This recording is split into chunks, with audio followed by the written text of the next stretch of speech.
দক্ষিণ মৈঠাবাৰী গাঁৱত ইয়াত আগৰ চেৰি ফাৰ্ম আছিলে, কিন্তু এতিয়া এইটো আমাৰ পিক মিছনক দিয়া হৈছে। ইয়াত প্ৰথমবাৰ উত্তৰ পূৰ্বাঞ্চলৰ আমি নিউক্লিয়াছ পিক ব্ৰিডিং ফাৰ্ম এটা চেণ্টাৰ ইয়াত আৰম্ভ কৰিছোঁ 5 কোটি টকাৰে। আৰু ইয়াত গাহৰি পোৱালি উন্নত মানৰ গাহৰি পোৱালি উৎপাদন কৰাৰ কাৰণে ব্যৱস্থা ৰখা হ'ব আৰু এইটো ট্ৰেইনিং চেণ্টাৰো হ'ব। ইয়াত গাহৰি পালন কৰা সকলৰ কাৰণে বায়'ছিকিউৰিটিটো সবচে ডাঙৰ কথা। মাজে মাজে সোৱাইন বেমাৰ আহে আৰু তেতিয়া গাহৰিবিলাক মৰি যায়। যি আমাৰ অঞ্চলত এতিয়া 100ৰ পৰা 200 300 তেনেকুৱা গাহৰি থকা ফাৰ্মাৰবিলাক এতিয়া লাহে লাহে উঠি আহিছে। বহুতে গাহৰি পালন কৰা আৰম্ভ কৰিছে। জনজাতিসকলৰ লগতো আৰু আমাৰ যিবিলাক খিলঞ্জীয়া জনগোষ্ঠী আছে সেইসকলেও আজিকালি গাহৰি পালন কৰে। এটা দুটা জনগোষ্ঠীক বাদ দি সবলে গাহৰি মাংস খায়। আৰু সেই হিচাপে আজিৰ সময়ত কি আছে, এইটো এটা ডাঙৰ এটা অৰ্থনীতি হ'ব পাৰে। আমি বহুত বছৰৰ পৰা দেখিলোঁ ট্ৰাকে গাহৰি বাহিৰৰ পৰা আহে, ট্ৰেনে বাহিৰৰ পৰা আহে। গতিকে এইটো আমি যিহেতু উত্তৰ পূৰ্বাঞ্চলত এইটো সকলোৱে প্ৰায় এটা দুটা জনগোষ্ঠীক বাদ দি যিহেতু প্ৰায় সকলোৱে এইটো খায়, আমি খুব ভালকৈ এইটো এটা ইণ্ডাষ্ট্ৰীত লৈ যাব পাৰোঁ, ভাল এটা অৰ্থনীতিত লৈ যাব পাৰোঁ। চ' সেইকাৰণে বড়োলেণ্ডত আমি সেইটো টাৰ্গেট লৈছিলোঁ আৰু এতিয়া আমাৰ সফল হোৱাৰ ফালে গৈ আছে। কাৰণ ইতিমধ্যে 5000 ফাৰ্মাৰক ট্ৰেইনিং দিয়া হৈ গ'ল।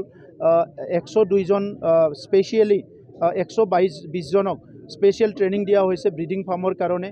ইহঁতক 5 লাখ কৰি আৰু 4 লাখ কৰি টকা দিয়া হৈছে ইতিমধ্যে। আৰু ইহঁতে ফাৰ্মবিলাক বনাইছে। মই আজি ইয়াতে গেৰেমচা ফাৰ্ম এটা গ'লোঁ, সুন্দৰকৈ তেখেতসকলে বনাইছে। গতিকে 1-2 বছৰৰ ভিতৰত আমাৰ যিটো টাৰ্গেট আছিলে 1 lakh kilo per day product কৰিব লাগে গাহৰি মাংস, সেইটো এই টাৰ্গেটত আমি গৈ আছোঁ। আৰু এইটো যিটো নিউক্লিয়াছ ফাৰ্ম, এইটো ওচৰে পাজৰে যিমান গাহৰি পালক আছে তেখেতসকলক সহায় কৰিব। ইয়াৰ পৰাই তেখেতসকলে উন্নত মানৰ গাহৰি পোৱালি তেখেতসকলে পাবলৈ সক্ষম হ'ব। বিটিআৰ सरकार आरो 22 नं बागानपारा समस्थिनि आरो सा सानजा भारतनि थाखायनो बियो मोनसे जारिमिनारि सान।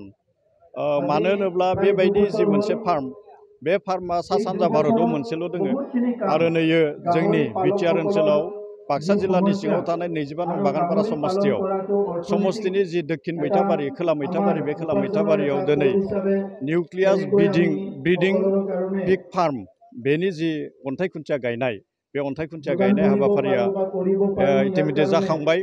आरो नैबे जि मोनसे निउक्लियास ब्रिडिं जितु पिग फार्म, बे पिग फार्मनि गेजेरजों जिहेतु जों माने बिटिआरआव बिटिसि सरकारा जोंनि बिटिआरनि चिफ प्रमद बर' बिथांनि जि सरकार सालायनाय, बे सरकार सालायनाया जिहेतु पिग मिशननि मोनसे पिग मिशन मुं दोननानै मोनसे माने बेवहाय जि मोनसे प्लेनिं खालामनाय जादों, जि मोनसे बिथांखि लानाय जादों, बे बिथांखिनिनो बेयो मोनसे नैबे जाफुंसारनाय दिनै।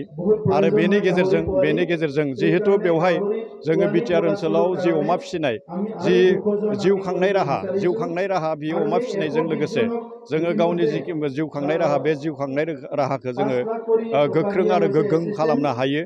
माखासे मानि जोंहा माने आबादारिफोर दोङो, जाय आबादारिफोरा अमा फिसियो, जाय आबादारिफोरा माने अमा फिसिनानै गावनि जि रांखान्थि, बे रांखान्थिखौ माने गोख्रों खालामनो हादों। बेबायदि आबादारिफोर जोंनि बिटिआर ओनसोलाव दोङो, जोंनि 22 नं बागानपारा समस्थियाव दोङो।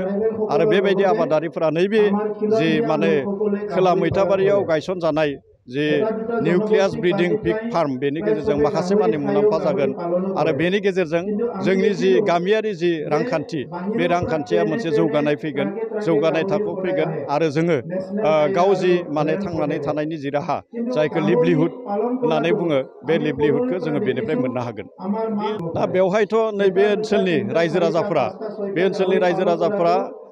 जिहेतु जोङो माने ट्रेडिसनेलि जोङो बर'फोरा आथिखालाव बर'नि अनगायैबो गुबुनफोराबो बेखौ माने फालांगियारि नोजोरजों, थांखियारि नोजोरजों अमा फिसिनो लादों। आरो बे हिसाबैनो जिहेतु बर'फ्रा अमाखौ फिसिखायो गोदोनिफ्रायनो।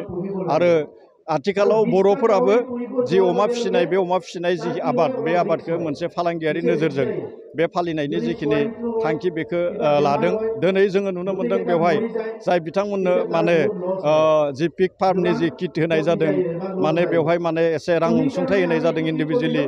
आरो दिनै माने जोंनि बाक्सा जिल्लानि सिङाव थानाय बरबुरि बरबरियाव मोनसे गेरेमसा माने ससाइटि दङ बे गेरेमसा ससाइटियावबो बे पिग फार्म जि अमानि फार्म बे अमानि फार्मखौ दिनै बेखेवनानै फैदों आरो गमामायैनो नैबे फार्मनि गेजेरजों नैबे खोला मैथामारियाव गायसनजानाय जि फार्म बे फार्मनि गेजेरजों ओनसोलजों लोगोसे गासै माने बिटिआर ओनसोल आरो सा सानजा भारताव बेजों माने मुलाम्फा जागोन होननानै जोङो बेखौ माने मा खालामनो हायो दे जोङो मिजिंथिनो हायो आरो बे मुलाम्फाबो जागोन।